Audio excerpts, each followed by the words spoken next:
प्रिय विद्यार्थियों, आज हम छायावाद के प्रसिद्ध कवि श्री सुमित्रानंद पंत द्वारा रचित नौका विहार नामक कविता को पढ़ेंगे।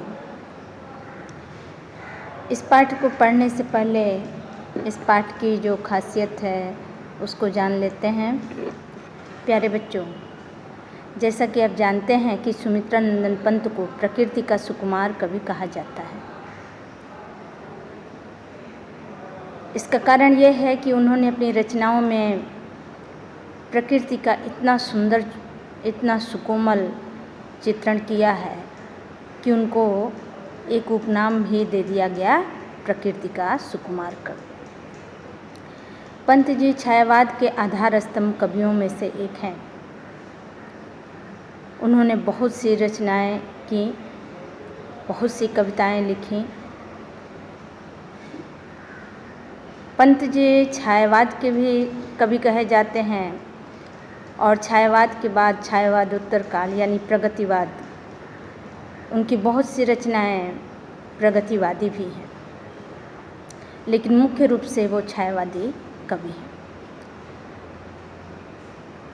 पंत जी की यह रचना उनके द्वारा रचित एक काव्य संग्रह है जिसका नाम है गुंजन। गुंजन नामक काव्य संग्रह में यह नौका विहार नामक कविता संकलित है और उसी में से आपके पाठ्यक्रम में लिया गया है।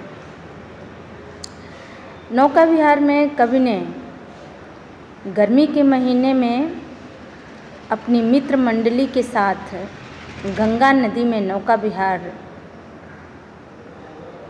करते हुए जो आनंद की अनुभूति हुई उसका चित्रण किया है।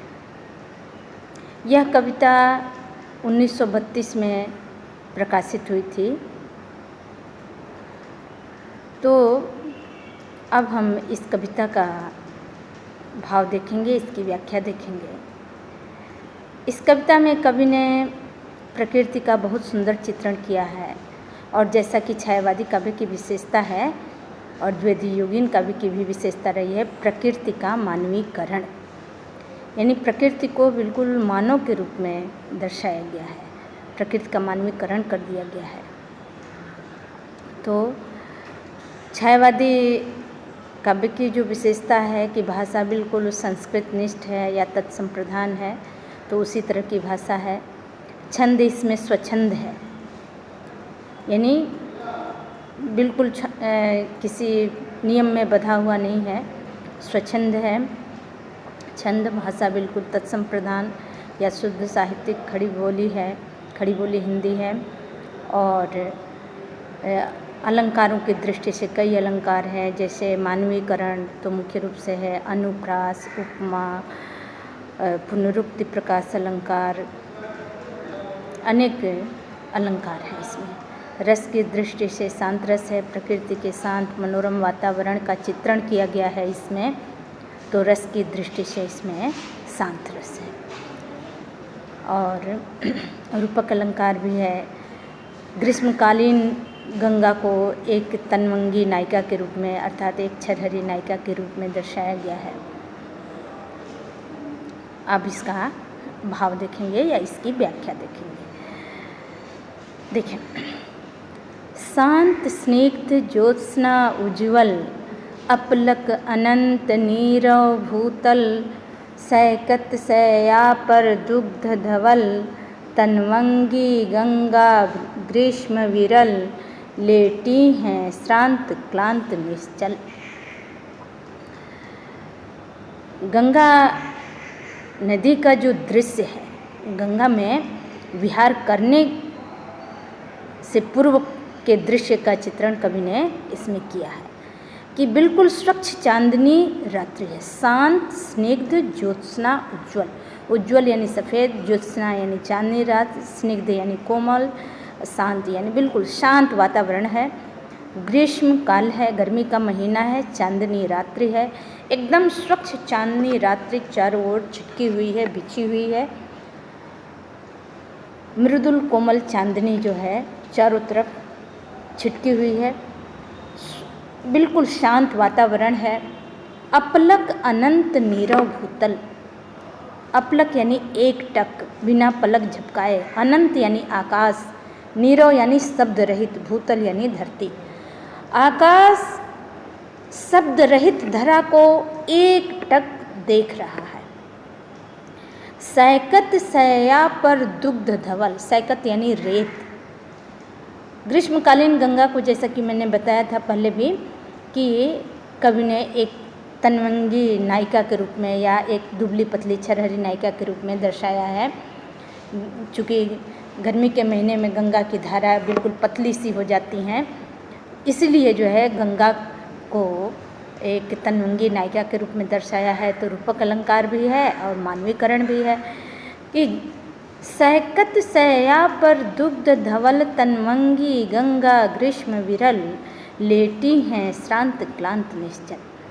कि गंगा रूपी सैकत सया यानी रेत रूपी सया पर, जो कि दुग्ध धवल, जो दूध के समान सफ़ेद है, तनवंगी गंगा ग्रीष्म विरल, गंगा रूपी तनवंगी नायिका सैकत रूपी सैया पर यानी रेत रूपी सैया पर, रेत रूपी बिस्तर पर, जो बिल्कुल दूध के समान सफ़ेद है, लेटी हैं श्रांत क्लांत निश्चल, बिल्कुल थकी हारी सी, श्रांत, श्रांत यानी थकी हुई सी, और क्लांत यानी पसीने से शिथिल पड़ी हुई, और निश्चल यानी प्रवाहहीन, यानी मंद मंद गति से बहने वाली जो गंगा है, ग्रीष्मकालीन गंगा जिनकी धारा बिल्कुल पतली हो गई है, वो ऐसा प्रतीत हो रहा है कि जैसे रेत रूपी सैया पर गंगा रूपी तनवंगी नायिका बिल्कुल थकी हुई प्रवाह और शिथिल लेटी हुई हैं, थकी हारी हुई सी शिथिल निश्चल भाव से लेटी हुई है। तापस बाला गंगा निर्मल, शशिमुख से दीपित मृदु करतल, या मंद मंद बहने वाली जो गंगा है वो इस तरह से प्रतीत होती हैं कि गंगा एक तपस्विनी बाला है और वो अपने चंद्रमुख को, तापस बाला गंगा निर्मल शशिमुख से दीपित मृदु करतल, गंगा के जल में चंद्रमा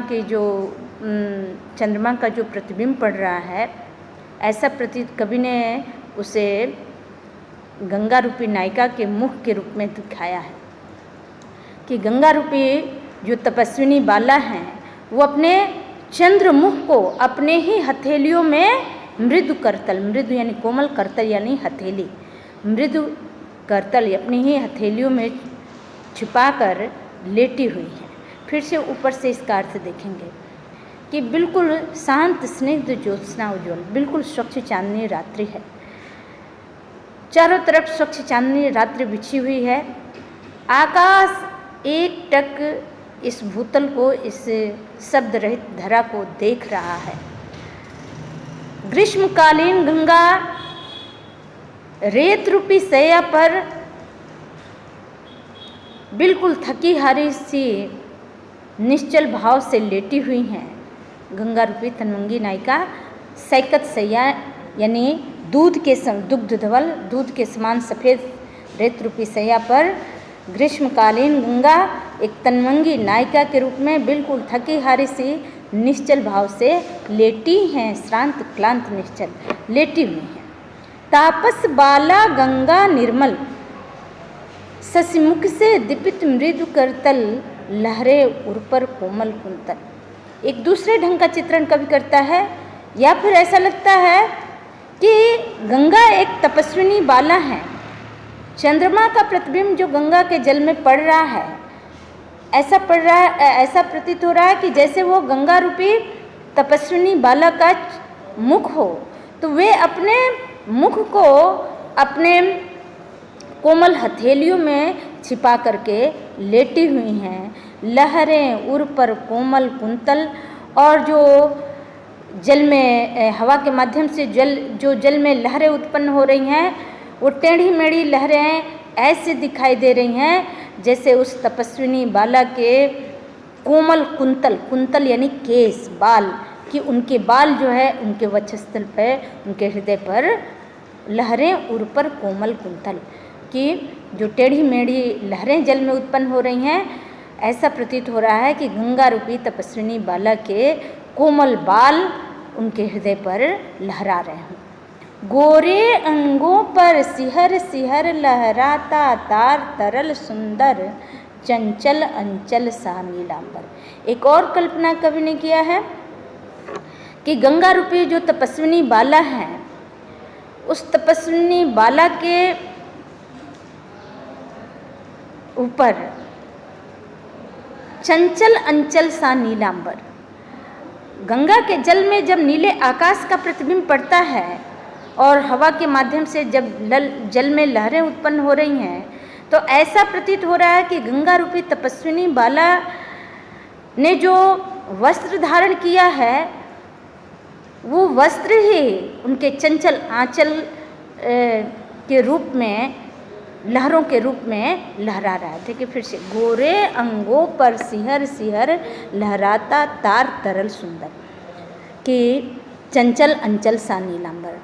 नीले आकाश का प्रतिबिंब जब जल में पड़ता है और हवा के माध्यम से जब जल में लहरें उत्पन्न होती हैं, तो ऐसा प्रतीत हो रहा है कि गंगा रूपी नायिका ने जो वस्त्र धारण किया है, तो उनके वस्त्र का जो आंचल है, जो साड़ी का जो आंचल है, वो जल के लहरों के रूप में लहरा रहा, चंचल अंचल सा नीलांबर। नीलांबर यानी नीला आकाश, और नीलांबर यानी वस्त्र, कि उनका वस्त्र जो है, वस्त्र के रूप में आकाश का प्रतिबिंब जो पड़ रहा है, वो लहराता हुआ दिखाई दे रहा है। साड़ी की सिकुड़न सी जिस पर ससकी रेशमी विभा से भर, सिमटी हैं वर्तुल मृदुल लहर। इस तरह से गंगा के जल में चंद्रमा का प्रतिबिंब भी दिखाई दे रहा है, चंद्रमा की चांदनी रात की किरणें दिखाई दे रही हैं, तारों का प्रतिबिंब दिखाई दे रहा है, और टेढ़ी मेढ़ी लहरों पर साड़ी की सिकुड़न सी जिस पर ससकी रेशमी विभा से वर, सिमटी हैं वर्तुल मृदुल लहर। चंद्रमा की किरणें जब टेढ़ी मेढ़ी जल के लहरों पर पड़ती हैं, तो वो चांदी की भांति और रेशम की भांति चमकती दिखाई दे रही हैं। तो ऐसा प्रतीत हो रहा है कि गंगा रूपी नायिका के जो वस्त्र हैं, जो उनकी साड़ी हैं, उनमें सलवटें पड़ गई हैं, वो सिकुड़ी हुई से, सिमटी हैं वर्तुल मृदुल लहर, कि उनकी रेशमी साड़ी में सिलवटें से पड़ गई हैं, इस तरह से वो चमक रही हैं। तो इसमें जैसा कि मैंने बताया कि मानवीकरण अलंकार है, साड़ी की सिकुड़न सी जिस पर ससकी रेशमी विभा से भर सिमटी है, मैंने साड़ी के सिकुड़न के समान टेढ़ी मेढ़ी लहरें चमकती हुई दिखाई दे रही हैं। जब चंद्रमा की किरणें उस पर पड़ती हैं, तो वो चांदी के समान भी चमकती हैं और रेशम की भांति भी चमकती हैं। गोरे अंगों पर सिहर सिहर, ये सिहर सिहर जो शब्द आया है, यहाँ पर पुनरुक्ति प्रकाश अलंकार है, अनुप्रास अलंकार है, उपमा अलंकार भी है। गंगा रूपी तन्वंगी नायिका है तो रूपक अलंकार है, मुख्य अलंकार मानवीकरण अलंकार है। प्रकृति के सौंदर्य का चित्रण है, प्रकृति हमेशा शांत रस को उत्पन्न करती है, तो मनोरम वातावरण का चित्रण है, इसलिए शांत रस है। और भाषा बिल्कुल शुद्ध साहित्य खड़ी बोली है। बहुत से शब्दों के जो अर्थ हैं, जैसे ज्योत्सना का अर्थ है चांदनी है, तन्वंगी यानी कृष्का है, दुबली पतली छरहरी, और उर यानी छाती हृदय, कुंतल यानी केस। इसी तरह से जो है बहुत से ऐसे शब्द हैं इसमें, जैसे अनंत, अनंत शब्द है। मान लीजिए प्रश्न पूछ लिया गया कि अनंत शब्द का पर्यायवाची लिखिए, तो जैसे अनंत यानी आकाश, नभ, व्योम, अंतरिक्ष, गगन, ये सब अनंत के पर्यायवाची हैं। और फिर मैंने रस बता ही दिया, रसांत रस, छंद स्वच्छंद, लक्षणा, शब्द शक्तियाँ या इसमें अभिधा भी हैं। और अब आगे के छंदों में हम देखें। आज दूसरे छंद को देखेंगे। चांदनी रात्रि का प्रथम प्रहर, हम चले नाव लेकर सत्वर, सिकता की सस्मित सीपी पर, मोती की ज्योत्सना रहे विचर, लो पालें चढ़े उठा लंगर, मृदु मंद मंद मंथर मंथर, लघु तरिणी हंसिनी सी सुंदर, तिर रही खोल पालों के पर। कल हमने पढ़ा था कि पंत जी अपने मित्र मंडली के साथ ग्रीष्मकाल में नौका विहार के लिए निकलते हैं और उसी नौका विहार का मनोरम चित्रण इसमें प्रस्तुत किया है। कि दूसरे छंद में चांदनी रात में किए गए नौका विहार का मनोरम चित्रण है। कहते हैं पंजी कि चांदनी रात्रि के प्रथम प्रहर में हम अपनी नाव को, हम चले नाव लेकर सत्वर, हम अपनी नाव को लेकर त्वरित गति से, सत्वर यानी तेजी के साथ, त्वरित गति से गंगा में विहार करने के लिए आगे बढ़े। कि चांदनी रात्रि का प्रथम प्रहर है, हम अपनी नाव को त्वरित गति से लेकर नौका विहार के लिए गंगा में बढ़े। सिकता की सस्मित सीपी पर, मोती की ज्योत्सना रहे विचर। सिकता यानी रेत, सस्मित यानी खुली हुई, ज्योत्सना यानी चांदनी। गंगा का दोनों किनारा रेतीला है, ग्रीष्मकालीन गंगा है, दोनों तट रेत युक्त हैं और दोनों तटों पर जब चंद्रमा की किरणें पड़ती हैं यानी चांदनी रात्रि की किरणें पड़ती हैं तो दोनों तट इस तरह से चमक रहे हैं कि सिकता की सस्मित सीपी पर, मोती की ज्योत्सना रही विचर। जैसे मानो सिकता रूपी यानी रेत रूपी मुस्कुराती हुई सीपी पर, खुली हुई सीपी पर चंद्रमा की चांदनी रूपी मोती की चमक बिखर रही है या चंद्रमा की चांदनी भ्रमण कर रही है। फिर से देखेंगे। सिकता की सस्मित सीपी पर, मोती की ज्योत्सना रही विचर। गंगा नदी के जो दोनों तट हैं वो रेतीले हैं और रेत पर जब चंद्रमा की किरणें पड़ती हैं तो वो इस तरह से चमक रही हैं। कवि ने उसकी कल्पना इस तरह से की है कि जैसे मानो सिकता की सस्मित सीपी यानी रेत रूपी खुली हुई मुस्कुराती हुई सीपी पर चंद्रमा की चांदनी रूपी मोती की चमक बिखर रही है या चंद्रमा की चांदनी रूपी मोती का प्रकाश विचरण कर रहा है। लो पालें चढ़ी उठा लंगर। कहते हैं पंत जी कि अब गंगा नदी में उसके तटों पर जो अनेक नाव विहार के लिए खड़ी थीं, सबने अपने नावों की पालें खोल ली और लंगर उठा लिए। सबने अपने नावों की पालें खोल ली और लंगर को उठा लिए। मृदु मंद मंद मंथर मंथर, लघु तरिणी हंसिनी सी सुंदर। अब हमारी नावें मंद मंथर गति से इस तरह से गंगा में तैरने लगी, किसके समान? लघु तरिणी हंस। लघु यानी छोटी, तरिणी यानी नाव, यानी हमारी छोटी छोटी नावें मंद मंथर गति से हंसिनियों की भांति अपने पाल रूपी पंख को खोल करके तैरने लगी। यहाँ देखिए बहुत सुंदर मानवीकरण किया गया है।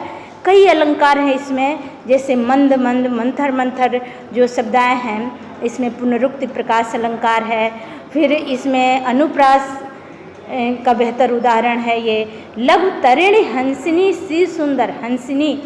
हंसिनी के समान, तो यहाँ उपमा अलंकार है और मानवीकरण अलंकार है कि गंगा के किनारे पर जो छोटी छोटी नावें लगी हैं वो नाव भी गंगा में विहार करने के लिए बिल्कुल तत्पर हैं।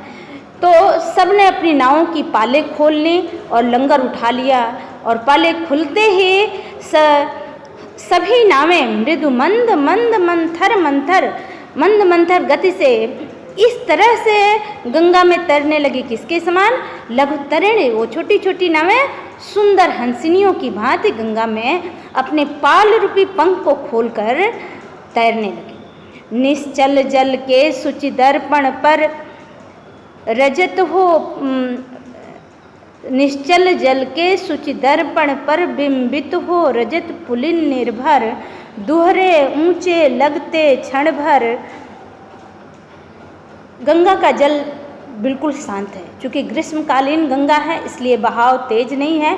तो गंगा का जो जल है वो बिल्कुल शांत है। तो वो शांत जल जो है बिल्कुल स्वच्छ दर्पण की भांति प्रतीत हो रहा है, और शांत जल में गंगा के दोनों तट दोगुने ऊंचे दिखाई दे रहे हैं। यानी रात्रि का प्रथम प्रहर है, इसलिए चंद्रमा का प्रकाश जब पड़ रहा है तो उसमें बनने वाला कोई भी प्रतिबिंब दोगुना ऊंचा दिखाई दे रहा है। तो निश्चल जल के शुचि दर्पण पर बिंबित हो रजत पुलिन निर्भर, कि गंगा का जो जल है वो बिल्कुल शांत है, निश्चल है, जो दर्पण के समान सुशोभित हो रहा है। और उस जल रूपी स्वच्छ दर्पण में चांदनी में नहाया हुआ जो रेतीला तट है वो अपने परिमाण से दोगुने मात्रा में दिखाई दे रहा है। यानी उसका प्रतिबिंब गंगा का जो दोनों रेतीला तट है जो चांदनी में नहाया हुआ है वो अपनी परिमाण से दोगुना दिखाई दे रहा है, उसका प्रतिबिंब दिखाई दे रहा है। काला काकर का राजभवन सोया जल में निश्चिंत प्रमन, पलकों पर वैभव स्वप्न सघन। जैसा कि मैंने पहले बताया था कि कवि यानी पंत जी अपने काला काकर प्रवास के दौरान एक कविता लिखे हैं। काला काकर जो कि प्रतापगढ़ जिले में है, और वो गंगा नदी के किनारे वहाँ पर एक राजभवन बना है। तो उसके सौंदर्य का चित्रण कवि ने इस तरह से किया है कि काला काकर के राजभवन का प्रतिबिंब जब गंगा के जल में दिखाई देता है तो ऐसा प्रतीत होता है, काला काकर का राजभवन सोया जल में निश्चिंत प्रमन यानी शांत, कि काला काकर का राजभवन उसका प्रतिबिंब गंगा के जल में ऐसे प्रतीत हो रहा है जैसे गंगा के जल रूपी सोया जल में, गंगा के जल रूपी सैया पर काला काकर का राजभवन निश्चिंत होकर के सो रहा है, बिल्कुल शांत भाव से सो रहा है। पलकों पर वैभव स्वप्न सघन, अपने पलकों में अपने वैभव के स्वप्न को सजोए हुए काला काकर का राजभवन गंगा के जल रूपी सैया पर सो रहा है। फिर से देखें, निश्चल जल के शुचि दर्पण पर बिंबित हो रजत पुलिन निर्भर, दोहरे ऊंचे लगते क्षण भर। गंगा का जल बिल्कुल शांत है, चूँकि प्रवाह उसका धीमा है, मंद है, और गंगा के जो दोनों तट हैं वो चांदनी से नहाए हुए हैं। तो इस तरह से वो रेतीले तट, उनका प्रतिबिंब गंगा के जल में अपने परिमाण से दोगुने दिखाई दे रहे हैं, और काला काकर के राजभवन का प्रतिबिंब गंगा के जल में इस तरह से दिखाई दे रहा है जैसे काला काकर का राजभवन गंगा के जल रूपी सैया पर बिल्कुल शांत होकर निश्चिंत भाव से सोया हुआ है, अपने पलकों में अपने वैभव के स्वप्न को सजोए हुए। तो इसमें रस की दृष्टि से शांत रस है, क्योंकि प्रकृति के बिल्कुल मनोरम वातावरण का चित्रण किया गया है। छंद की दृष्टि से स्वच्छंद है, भाषा बिल्कुल परिष्कृत हिंदी है या तत्सम प्रधान हिंदी है, और अलंकारों को जैसा कि मैंने बताया रूपक भी है, अनुप्रास भी है, उपमा भी है, मानवीकरण भी है, और पुनरुक्ति प्रकाश अलंकार भी है। अब अभिधा शब्द शक्तियाँ हैं, प्रसाद गुण हैं। अब इसमें जैसे प्रश्न बन जाए कि काला काकर का राजभवन किस तरह से प्रतीत हो रहा है, तो ऐसा प्रतीत हो रहा है जैसे वो गंगा के जल रूपी सैया पर सो रहा है, बिल्कुल निश्चिंत होकर, बिल्कुल शांत भाव से और अपने पलकों में अपने स्वप्न वैभव का स्वप्न सुजोए हुए है। तो अब आगे के छंद, अगले छंद को हम देखेंगे, जिसमें कवि ने नौका विहार करते समय गंगा की अपूर्व छटा का वर्णन किया है। देखेंगे, नौका से उठती जल हिलोर, हिल पड़ते नभ के ओर छोर, विस्फारित नैनों से निश्चल, कुछ खोज रहे चल तारक दल, ज्योतित कर नभ का अंतस्थल। देखिए, नौका विहार करते समय नौका के चलने के कारण जल में लहरें उत्पन्न होती हैं। गंगा के शांत जल में जब आकाश का प्रतिबिंब दिखाई देता है तो बिल्कुल शांत दिखाई देता है, लेकिन जैसे ही नौका चलती है और उससे लहरें उत्पन्न होती हैं तो आकाश का प्रतिबिंब भी हिलता डुलता सा दिखाई देता है। तो उसी का चित्रण कवि ने इस तरह से किया है कि जब नौका के चलने से जल में हिलोरें, जल में लहरें उत्पन्न होती हैं तो ऐसा प्रतीत होता है जैसे आकाश का प्रतिबिंब कैसा दिखाई देता है कि जैसे आकाश का एक किनारा से लेकर दूसरा किनारा हिलने लगा हो, यानी इस एक ओर से लेकर दूसरे ओर तक वह हिल गया हो। हिल पड़ते नभ के ओर छोर, नभ, नभ यानी आकाश। विस्फारित नैनों से निश्चल, कुछ खोज रहे चल तारक दल, और तारों का समूह लहरयुक्त जल में कैसे दिखाई दे रहा है कि विस्फारित नैनों से निश्चल, कुछ खोज रहे चल तारक दल, ज्योतित कर नभ का अंतस्थल। जैसे तारों का समूह आश्चर्यचकित होकर अपने प्रकाश से नभ के अंतस्थल को, नभ के हृदय को प्रकाशित करके कुछ ढूंढ रहे हैं। गंगा के जल में नौका के चलने से जब लहरें उत्पन्न होती हैं तो उसमें पड़ने वाला प्रत्येक प्रतिबिंब जो है चलायमान दिखाई देता है। तो ऐसे में आकाश का प्रतिबिंब कैसे दिखाई दे रहा है, जैसे आकाश का एक सिरा से लेकर दूसरा सिरा, दूसरा किनारा हिलने लगा हो। और तारों का प्रतिबिंब कैसा दिखाई दे रहा है, जैसे तारे आश्चर्यचकित होकर के कुछ ढूंढ रहे हों। विस्फारित नैनों से निश्चल, कुछ खोज रहे चल तारक दल। तारों का जो समूह है अपनी ही प्रकाश से आकाश के अंतस्थल को प्रकाशित करके, उसके हृदय को प्रकाशित करके उसके अंदर आश्चर्यचकित होकर के कुछ ढूंढ रहे हैं। जिनके लघुद्वीपों को चंचल अंचल की ओट किए अविरल, फिरती लहरें लुक छिप पल पल। अब दूसरा चित्रण कवि ने इस तरह से किया है। एक तरफ तो तारों का प्रतिबिंब कैसा दिखाई दे रहा है, जैसे तारों का समूह आश्चर्यचकित होकर आकाश के अंतस्थल को अपने प्रकाश से प्रकाशित करके कुछ ढूंढ रहा है। और दूसरा दृश्य कैसा दिखाई दे रहा है, चंचल लहरों के बीच में तारों का प्रतिबिंब कभी बिल्कुल प्रत्यक्ष रूप में दिखाई देता है और कभी ओझल सा दिखाई देता है। तो ऐसा प्रतीत हो रहा है कि जिनके लघुद्वीपों को चंचल अंचल की ओट किए अविरल, कि गंगा रूपी नायिका जो है अपने चंचल आंचल की ओट में जो तारे रूपी दीपक हैं उनको छिपाती हुई प्रत्येक पल लुकती छिपती सी दिखाई दे रही हैं। गंगा को पहले भी कवि ने एक नायिका के रूप में, तन्मंगी नायिका के रूप में दिखाया है। तो जल में जब लहरें उत्पन्न होती हैं तो लहरों के बीच में तारों का प्रतिबिंब कभी प्रत्यक्ष रूप से सामने प्रकट होता दिखाई देता है तो कभी जो है छिपा हुआ दिखाई देता है। वो ऐसा दिखाई दे रहा है कि गंगा रूपी जो नायिका है चंचल आंचल, अपनी आंचल की ओट में, लहर रूपी आंचल की ओट में तारे रूपी दीपक को छिपाती हुई सी प्रत्येक पल लुकती छिपती दिखाई दे रही है। सामने शुक्र की छवि झलमल, पैरती परी सी जल में कल, रुपहरे कचों में हो ओझल। और सामने शुक्र तारे की छवि, शुक्र तारा जो कि चमकीला तारा होता है, ज़्यादा चमकता है और प्रातः काल के समय में वो कुछ ज़्यादा ही चमकता है। तो इसलिए उसे भोर का तारा भी कहा जाता है।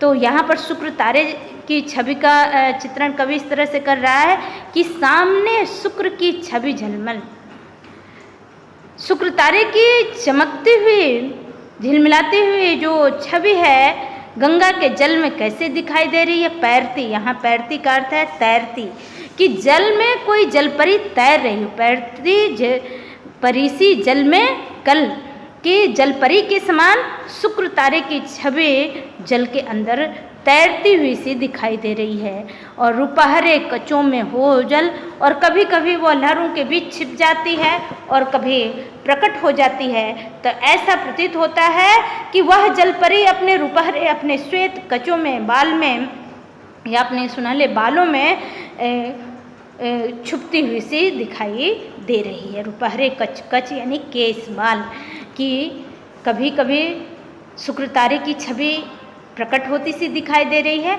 और कभी जो है ओझल दिखाई देती है। ऐसा प्रतीत होता है जैसे वह जलपरी अपने रुपहरे कचों में, अपने सुनहले बालों में जो है ओझल होती हुई सी दिखाई देती है। लहरों के घूंघट से झुक झुक दसवीं का सस निज तिर्यक मुख दिखलाता मुग्धा सा रुक रुक। और 10वीं तिथि का चंद्रमा है, चांदनी रात्रि है और तिथि कौन सी है, 10वीं तिथि है, इसलिए चंद्रमा अभी पूरी तरह से गोला नहीं दिखाई दे रहा है, तो तिर्यक सा दिखाई दे रहा है। इसलिए उस 10वीं तिथि के चंद्रमा के सौंदर्य का चित्रण कभी किस तरह से किया है, मुग्धा नायिका के रूप में। ऐसी नायिका जो शर्माती हो, जो घूंघट, अपना आधा चेहरा घूंघट में छुपा रखी हो और आधा खोल रखी हुई है, या अपने घूंघट के ओट से वो किसी को छिप छिप कर देख रही हो। तो इस तरह से कवि ने इसका चित्रण किया है कि लहरों के घूंघट से झुक झुक 10वीं का सस निज तिर्यक मुख दिखलाता मुग्धा सा रुक रुक। लहरों के बीच में 10वीं तिथि के चंद्रमा का सौंदर्य ऐसे दिखाई दे रहा है कि लहर रूपी घूंघट के बीच में 10वीं तिथि का चंद्रमा मुग्धा नायिका की तरह से दिखाई दे रहा है। ऐसा प्रतीत हो रहा है कि जैसे मुग्धा नायिका अपने मुख को कभी घूंघट में छुपा लेती हो और कभी उसको बाहर करती हो, या घूंघट कभी खोल देती हो। इस तरह से लहरों के बीच में चंद्रमा का प्रतिबिंब दिखाई दे रहा है। बहुत सुंदर चित्रण, कवि ने बहुत ही मनोरम चित्रण किया है। मानवीकरण अलंकार है, जैसे रुक रुक झुक झुक, जो ये झुक झुक शब्द है इसमें पुनरुक्ति प्रकाश अलंकार है। मुग्धा सा जो शब्द है इसमें उपमा अलंकार है।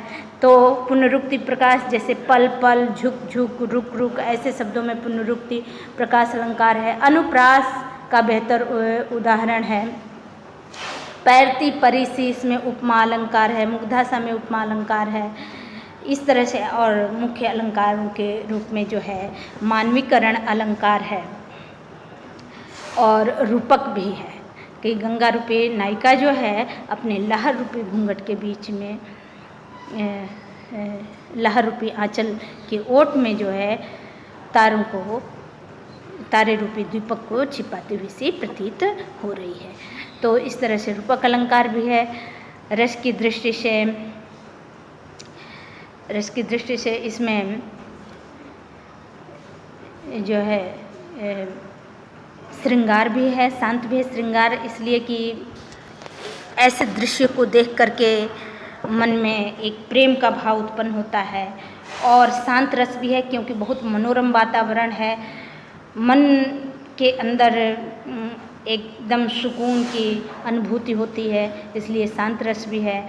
प्रकृति के सौंदर्य का चित्रण है, इसलिए श्रृंगार रस है। बड़ा मनोरम चित्रण है जो बरबस से व्यक्ति के अंदर ऐसे दृश्य के प्रति प्रेम उत्पन्न करता है, इसलिए श्रृंगार रस है।